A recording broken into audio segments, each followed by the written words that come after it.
Le 2 juillet dernier, le ministre en charge des mines et celui délégué à la sécurité ont mis fin sur instruction du chef de l'État aux activités minières illégales d'un groupe de personnes d'origine étrangère dans la région des Cascades. Il s'agit de 2 sites miniers allant visiblement au-delà de l'exploitation semi-mécanisée installée en pleine forêt dans les localités de Diarabakoko et Tiefora par des expatriés en complicité avec certains nationaux.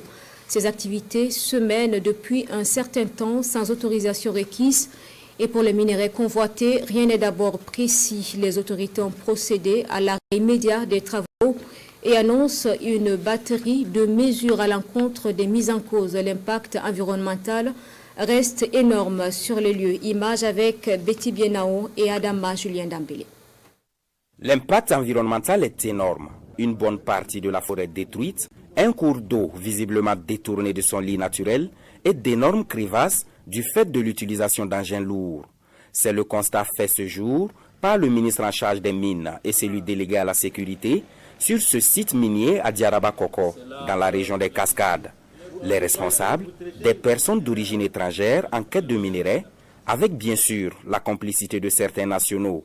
Ils ne disposent d'aucune autorisation requise pour ce genre d'activité et pour l'heure, ni la quantité ni la nature des minerais dérobés ne sont précises. À première vue, on peut penser effectivement que c'est de l'or qu'ils sont en train de rechercher, mais comme je l'ai dit, les recherches vont se poursuivre.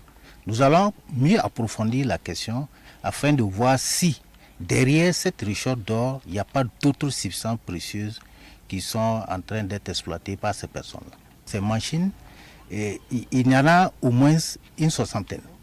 Et chaque équipement, chaque machine coûte pas moins de 600 millions. Donc c'est démontrer quelque peu l'ampleur du phénomène et nous devons prendre les mesures fortes afin que cette activité puisse cesser pour de bon. Une autre mission est simultanément en cours par les forces de défense et de sécurité pour arrêter des activités similaires dans la zone de Tiefora. En plus de l'arrêt des travaux sur les sites, les autorités burkinabè prévoient une batterie de sanctions à l'encontre des mises en cause. Il sera retiré purement et simplement les titres de séjour. Et par voie de conséquence, nous allons les demander purement et simplement de quitter les territoires du Burkina. Et cette exploitation a bénéficié de la complicité de certains de nos frères. Donc à ce titre, tous ceux qui détiennent des titres de recherche et des titres d'exploitation semi-mécanisés, les titres seront purement et simplement retirés. Il est également dit que certains bénéficient des cartes d'artisans miniers. Les cartes seront purement et simplement retirées et seront retirées de la liste des personnes qui font cette activité minière. Quant aux équipements retrouvés sur les lieux, ils feront tout simplement l'objet d'une saisie administrative. Nous allons purement et simplement saisir ces pelles hydrauliques et mis à la disposition de l'État et évidemment exploitées sur le théâtre des opérations. Il y a également des poursuites judiciaires qui sont engagées.